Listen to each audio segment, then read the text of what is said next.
Greetings and welcome to the Blind Horse Project podcast. If you're new here, we're dedicated to shedding light on the plight of sightless equines across the United States. Blind horses are often denied a second chance at life, facing immediate euthanasia upon arrival at rescues or being turned away from boarding facilities. Contrary to the common rush to euthanize, the Blind Horse Project promotes the inspiring truth that these horses can adapt and flourish with far greater ease than commonly believed. We stand firm in the belief that blindness should not be a death sentence for horses, and with proper adjustment, they can resume their roles as beloved family members, competitive partners, and even therapy animals. Through our platform, we amplify the voices of the blind horse community, sharing their remarkable stories and celebrating their successes. Join us in this journey at the Blind Horse Project. Today, we have one of our advocates, Katie from Maryland, joining us. It's great to have you here, Katie. Hi, it's great to be here. Thank you so much for having me. I can't wait to talk about all the things. To start us off, can you tell us a little bit about you, what you do, and how you were introduced to your blind horse, Jane? Yes, to start you off, my name is Katie Reed, and I live in Maryland. I just started my own business. I am a riding instructor with Reed's Riding Instruction. So I do basic riding lessons, English and Western. I also do mounted archery and then hopefully getting into mounted shooting. I have worked a long time in the equine world, and I actually have worked at 2 rescues in Maryland, and that is how I met my horse. Baby Jane is her name. I do call her Jane now because she is not really a baby anymore. She is a big girl. She is a draft horse, Belgian, and I met her while I was working at Gentle Giants. That's awesome. When you heard blind horse for the first time, before you were introduced to any of the blind horses, what was your first thought? My first thought was, oh no, we have to be really careful about leading them because they can't see. So I really don't want them to run into anything, was like my first big thought. And like, oh, that's so sad was also my next thought. I think a lot of people think that. Yeah, and it is. I mean, a lot of people. Jane just met somebody new for the first time, and everyone was talking about how sad it was, and I was like, but she's perfectly happy. She has no idea that anything's wrong. Right. And I think that's a common misconception within the entire world, not just limited to the equine world, that blindness is a sad thing and that people can't or horses can't do what they normally would, even if they don't have their sight. Yeah, absolutely. Yeah, Jane is just a normal horse, just out in the field, and she adapts to different situations. So yeah, she's super cool, but she has no idea, and she's not sad at all. That is awesome. I love hearing that. We all are advocates and ambassadors for having blind horses and knowing that they can and do go on to have happy full lives. And I'm so happy that baby Jane has you. Yes, yeah, I am too. I'm very lucky to have her. She's taught me a lot. So when you got baby Jane, was she blind or did you help her transition? So she was blind when she got to the rescue. A little backstory on her was that somebody reached out to us that had got her from an auction northeast, either Indiana or Ohio, and they got her from an auction, and they didn't know she was blind, and then they didn't know what to do. So they got her blind as a 2-year-old, and she came with another blind horse, either from Ohio or Indiana, and she was trailered to Gentle Giants then. So she was blind, but she did have one eye removed due to uveitis in January, this past January, because it was causing her a lot of pain. Okay. So how did you and your vet come to that conclusion that she should have her eye removed? We talked to, I use Dr. Catherine Nunnery. She came to Gentle Giants, and there was another horse with eye issues as well. But she had been getting eye medication due, like, per another vet was telling her to get eye medication, but she had been getting it for like a month or so, and it wasn't helping or changing anything, and it was every day, a couple times a day. And we had Dr. Nunnery come out, and Dr. Nunnery saw her eyelashes, and the first thing she told me was her eyelashes are pointed down, which is a sign of pain, which I had no idea. But her eyelashes had been pointing down for a while, and she was weeping through her eye as well. So she talked to me and said that there was another procedure that we could do, that they would inject the eye with something, but it could cause her to go blind, but she was already blind, so that wasn't an issue, or they could remove the eye. I knew I hadn't adopted her at that time from Gentle Giant, so she was still in Gentle Giant's custody. And I knew that I was going to take her, and I had talked to the people in charge about taking her. And I told her I did not care if she was missing an eye, and that it would be better for her in the long run and cause her less pain. Because if they did the other injection, it could have worked for a little bit, but then it could have stopped working as well. So it was just easier and better for her to have that eye removed. So I've heard really good things about Dr. Nunnery from other people in our community, and she sounds like she's amazing. She is absolutely incredible. She, I think, is based mostly out of Virginia, but every Tuesday does come to Maryland. That's really nice to be able to have a vet that travels like that. Yes, So Jane had her eye removed when she was at the rescue. correct. What did her recovery look like? Did you do anything special to help speed with it, or did they do anything special? Yeah, so she stayed in overnight. Her surgery took a couple hours. She stayed in overnight, and she had a wrap on her face, which was good. And then we would give it a couple days and then change the wrap every few days, every like either 2 to 3 or 3 to 4, depending on how dirty or if it was wet or rainy. But she did go out the next day with her herd mates and everything too. So she did everything she was supposed to. And like, I normally would only see her on days I worked because I did 4 10-hour days. But when after she got the surgery, I made sure to go in and check on her every day and make sure to give her extra love and attention. So yeah, she has a special whistle that I just whistle for her and she comes running. So That's amazing. yeah, she's a cute girl. So how long did her recovery actually take? It took about 2 weeks before it started really sinking in, and then I think by week 3, it was either 2 or 3, they removed the stitches. Um, Okay. she did have nosebleeds for a couple of days after too. Nothing bad, just little drips, nothing to be concerned about. But the vet that did the surgery was aware, and everything was normal. So I suppose that would be something to be aware of, considering that the tear ducts come right out their nose. correct. So I was unaware of it because I've seen a couple other surgeries at different rescues as well, like eye surgeries, and I never saw their nosebleed. So I was more concerned, but we did reach out to the vet that did it, and they said that that was normal, and it wasn't like pouring or anything, but it was dripping just for a few days, and we'd wipe it and it come back. But she was fine after that. That's awesome. Yes. Sounds like it was a pretty simple recovery. It was, yeah. She recovered pretty well. So, what has been easier with baby Jane than you thought was going to be? Um, what has been easier is how like social she is. She's actually I have I tell people I have 6 horses, but technically 5.5 because I have a mini donkey. But she's actually out of all my horses, she's the most social. So like she likes to meet new people. She likes to come visit with me. She likes to be around me. Yeah, she's just more social. Like she's not really terrified of anything.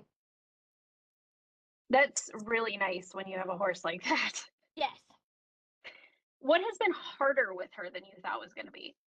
Harder was introducing her to a all-seeing like eye horse herd. When she was at the rescue, she um was it with her she was with horses like 4 other horses that were all blind.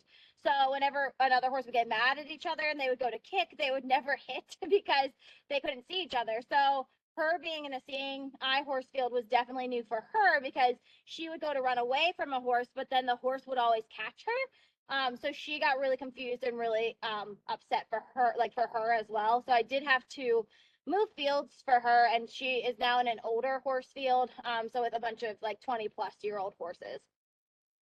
That was a big change for her coming from the rescue and then going into a completely sighted horse field.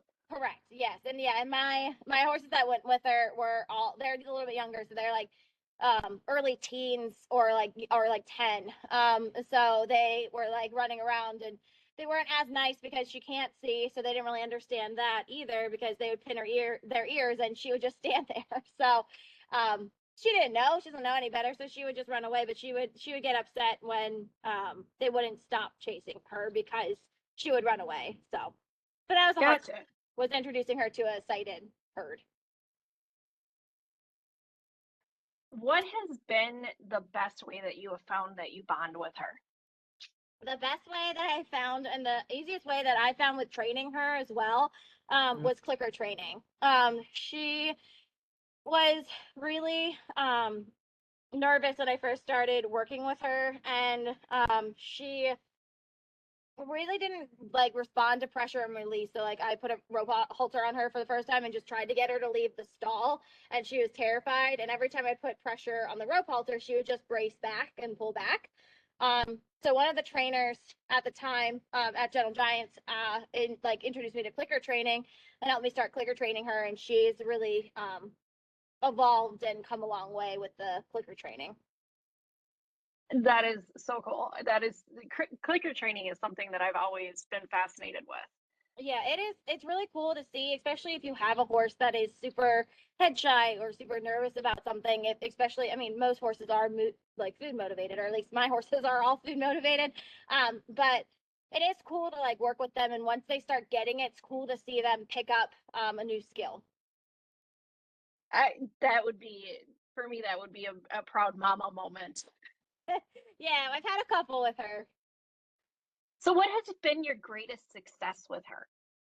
I've had a lot, but one of my greatest successes is I was able to take her to a county fair in Maryland, so the Montgomery County Fair, and we went to Rescue Day, and she was able to people were able to like walk through the barn and see her, but she also did a little showcase where we showed off some of her Liberty work that she does. That would be so much fun to see. Yeah, she's really cool. She will do circles. She doesn't go off too far. So far, she's done walk trot. We're working on cantering. She knows how to move her shoulders and move her hips, and it's all vocal cues. That's super cool. Yeah, thank you.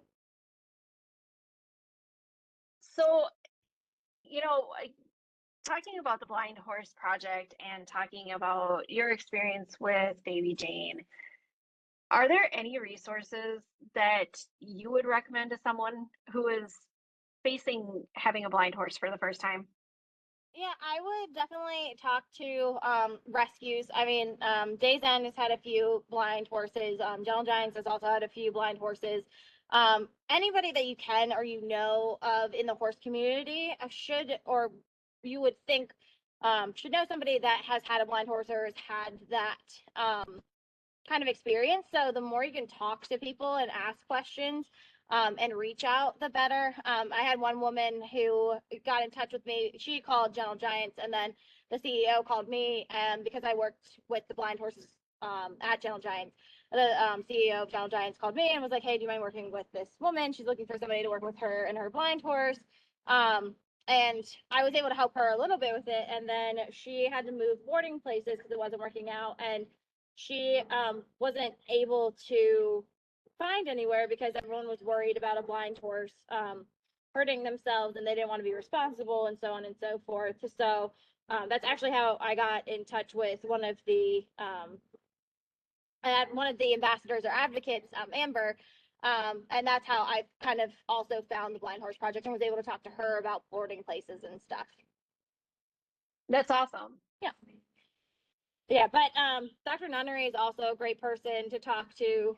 Just the more connections you kind of have, or finding a group like the Facebook groups are also good. But yeah, normally there is somebody that knows somebody else that either has worked with a blind horse or has one. So I've actually been quickly finding I know lots of people that have blind horses that I never knew had blind horses. Yeah, it is. It is crazy once you start talking about it because a lot of people don't really bring it up. But once you start talking about it, you slowly find more and more. And it's nice to have a community that you can talk to and be like, okay, well, mine has this. Does yours also do this? So it is nice. For sure, it's nice to have that back and forth and be able to have somebody that you can talk to Yes. and rely on and just vent to if you need to, or sit down and bounce ideas off of. Yeah, absolutely. So what is your best advice for someone facing this experience for the first time, other than have your resources and talk to people? Um, Best advice, I mean, just be patient and be willing to try different things. Don't be afraid to reach out, like I said, to people, to different trainers, different things like that. Find what works best for you and your blind horse. Things can get scary, but as long as you have the right intentions, everything will work out the way it's supposed to, and people will come into your life that are meant to come into your life. But take your time with your horse. Try not to put too much pressure on it and build that relationship. And the more you build that bond in that relationship, the more they're going to trust you as well. I think that is amazing advice. Thank you. So thank you for joining us today, Katie. I am so excited that we were able to do this and sit down and have this conversation. It's been amazing talking to you and learning about baby Jane, and I cannot wait to see where you guys go in the future.